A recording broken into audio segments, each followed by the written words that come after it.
ስንፍና ከየትኛው እድሜ ይጀምራል? ስንፍናን የማያውቅ ቤተሰብ፣ ስንፍናን ያልዳሰሰ ቤተሰብ ስንፍናን አይሰጥም ብዬ ነው የማስበው። ከየት ነው የምንወርሰው? እኛስ የምንጠየቅበት አንተ እኮ ሰነፍ ነህ ለመባል የምንደርስበት እድሜ፣ ከዛ የምንሰራው ነገር ምንድን ነው? ከዛ የምናጣውስ ባለመሆኑ ያጣናቸውን ነገሮች ደግሞ በግለሰብ ደረጃ እናያቸው። በቀላሉ ማነው ሰነፍ የሚለውን ለማወቅ ምልክቶቹን ልንገርሽ። የመጀመሪያው አርማ የስንፍና እንቅልፋምነት።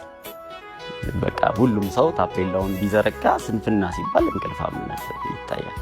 ያ ማለት ግን ሁሉም እንቅልፋም ሰነፍ ነው ማለት አይደለም። ደግሞ የማይተኛ ሰነፍም አለ። መጽሐፍ ቅዱስ ላይ አንድ ጠቢቡ ሰለሞን የሚባል በጣም ታዋቂ ሰው አለና ያ ታላቅ ጠቢብ ሰው ንጉስ የሆነ ሰው ምሳሌ መጽሐፍ ጽፏል። ህይወቱ ላይ የጥበብ ጥግ ላይ በነበረበት በቃ ክላይማክስ በወጣበት ታላቅነት በነበረበት በጣም አብዝቶ እየተናገረ የጻፈው ስለ ስንፍና ነው። እና ይሄ ንጉስ ምን ይላል?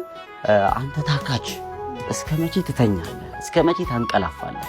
ድህነት እንደ ወንበዴ፣ ችጋር ሰይፍ እንደታጠቀ ይመጣብሃል ይለዋል። አስቢ፣ ወንበዴ ሲመጣብሽ አምጪ ነው የሚልሽ።